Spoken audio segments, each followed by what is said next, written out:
Hello दोस्तों, नमस्कार। मैं पिंटू सर आपको अपने यूट्यूब चैनल पर स्वागत करता हूं। दोस्तों, वीडियो सीरीज के इस एपिसोड में हम आपको फिजिक्स के मोस्ट वीवीआई ऑब्जेक्टिव जो बोर्ड परीक्षा में बार बार पूछे जाते हैं उसको करवाने वाले हैं। देखिए दोस्तों, इस वीडियो में हम आपको भौतिक के चैप्टर वाइज ऑब्जेक्टिव करवाएंगे। आप इसको देखते रहिए, आपको बोर्ड में ये सब क्वेश्चन आने की बहुत ही संभावना है। ठीक, तो देखिए फिजिक्स में आपको हम किस तरह से ऑब्जेक्टिव करवाएंगे उसको हम थोड़ा आपको बता देते हैं। पहले ही फिजिक्स में आप जानते हैं इसको कई भाग होता है। तो इसमें पहले हम इलेक्ट्रोस्टैटिक्स आपको करवाएंगे। इलेक्ट्रोस्टैटिक्स स्थिर वैद्युतिकी, यही पार्ट आपको अभी फिजिक्स में हम करवाएंगे। इस पार्ट में आप जानते हैं कई चैप्टर होता है फिजिक्स के। इस पार्ट में 4 चैप्टर हम आप इसको रखते हैं। 4 चैप्टर को इसमें है ना, आवेश एवं कूलॉम के नियम, विद्युत क्षेत्र एवं गॉस के नियम, विद्युत द्विध्रुव, उसके बाद पढ़िएगा संधारित्र। तो इस वीडियो में हम आपको इसी सब चैप्टर का वीवीआई ऑब्जेक्टिव करवाएंगे।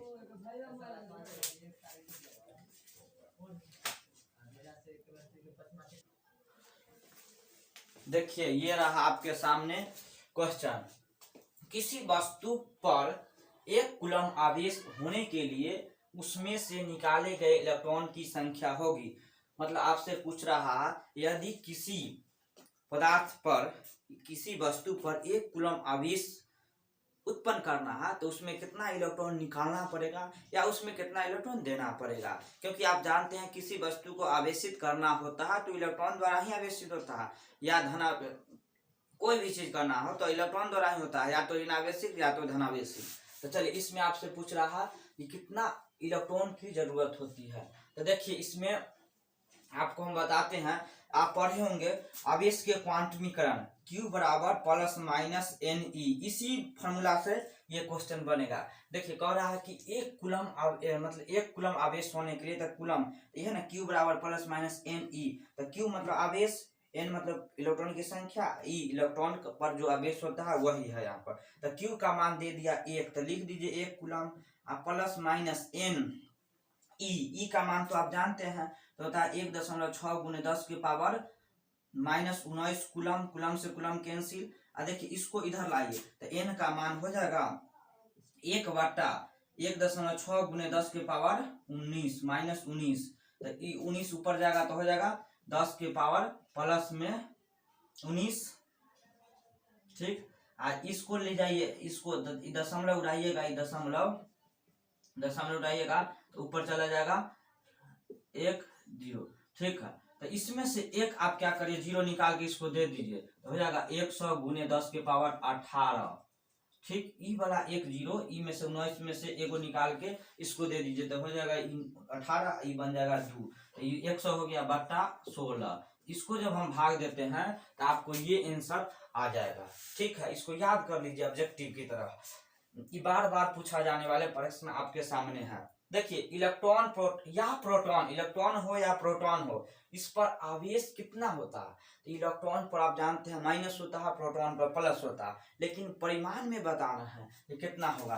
तो यही ना होगा 1.6 गुने 10 की power minus 19 coulomb, 1.6 into 10 to the minus 19 coulomb. ठीक, अगर ESU में पूछता तो ये तो कूलम पर है, ESU में पूछता तो 4.84 गुने 10 की पावर माइनस 19 10 हो जाता। ठीक, मान ESU में 1 कूलम पर हो जाता है, 1 इलेक्ट्रॉन पर इतना। चलिए r दूरी से विलग 2 इलेक्ट्रॉन को बीच लगने वाला बल समानुपाती होता है। आप जानते हैं जो बल बराबर होता है, विद्युत बल बराबर होता है F बराबर K, पहला आवेश गुने दूसरे आवेश बटा उसके बीच के दूरी के स्क्वायर। नीचे में आप बताइए ये दूरी जो है ऊपर जाएगा तो माइनस, प्लस में तो ऊपर जाएगा तो माइनस में आ जाएगा। तो ये आपका आंसर हो गया कुलॉम बल जो है केंद्र की ओर लगता है, तो ये केंद्रीय भी है और विद्युत बल तो है ही है, तो ए और बी दोनों है। अगर दो आवेश के बीच की दूरी आधी कर दिया जाए तो उसके बीच लगने वाला बल कितना हो जाएगा, तो देखिए उसके बीच लगने वाला बल कितना हो जाएगा। आप फॉर्मूला यहाँ पर है ही, F बराबर होता है K(Q1Q2) बटा R स्क्वायर। तो आप कह रहे हैं जो उसके बीच की दूरी का आधा कर दिया जाए, तो दूरी को आधा कर दीजिए तो हो जाएगा R/2 तो बोलिए नीचे हो जाएगा K(Q1Q2) बटा R स्क्वायर,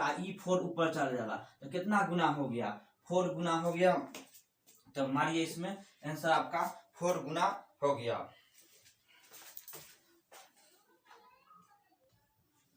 देखिए अगला क्वेश्चन है 1 स्टेट कूलम बराबर डैश कूलम। देखिए ये सब क्वेश्चन जो है वो बहुत ही इंपॉर्टेंट है, कभी भी एग्जाम में आ सकता है, इसलिए सबको एकदम याद कर जाइए। एक स्टेट कूलम, जहां जरूरत होता है समझाने का उसको हम जरूर समझाते हैं, जहां भी शॉर्टकट में ही समझाएंगे, नहीं तो डिटेल करेंगे तो वीडियो लंबा हो जाएगा। अभी एग्जाम आपका बहुत ही करीब है, इसलिए हम कोशिश करते हैं उसको ब्रीफ में समझा, एकदम शॉर्टकट में समझाते हुए आपको हम बताते हैं। देखिए एक स्टेट कूलम बराबर डैश कूलम होता है, तो इसको याद रखिए 1/3 गुने 10⁻⁻9 कूलम।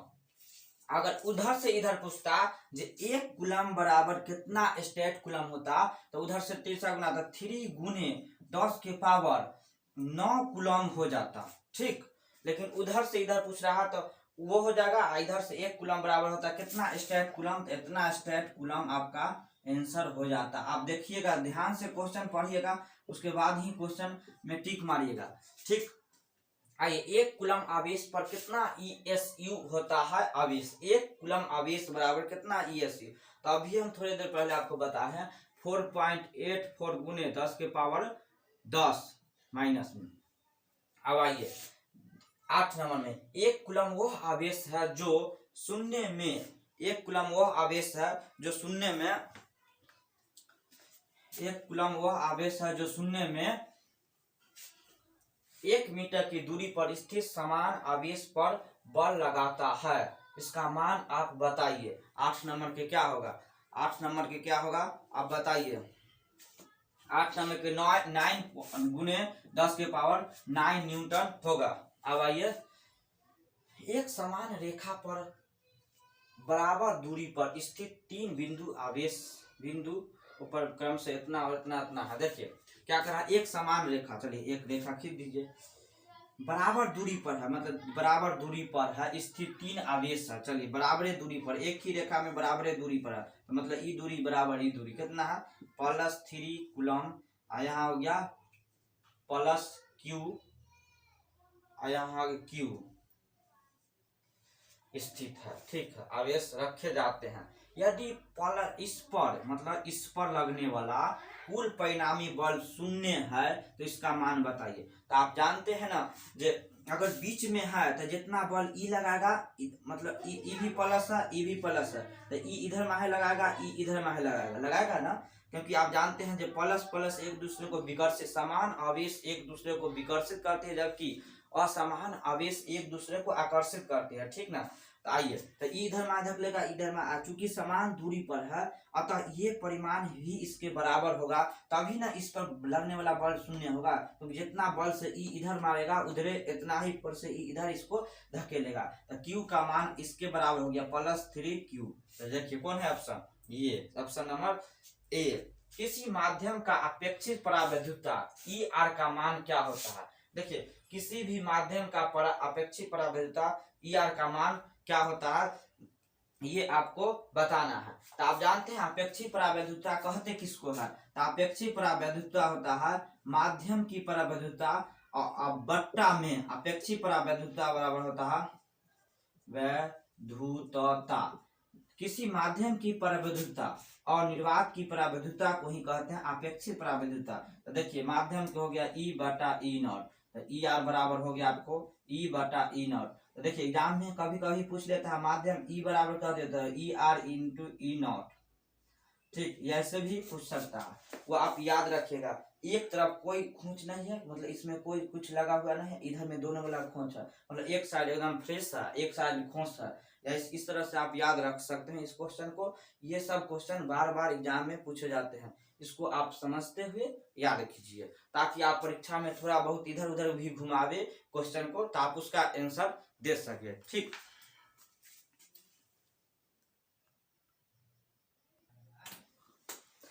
देखिए अगला क्वेश्चन है, ई नॉट का मात्रक क्या होता है?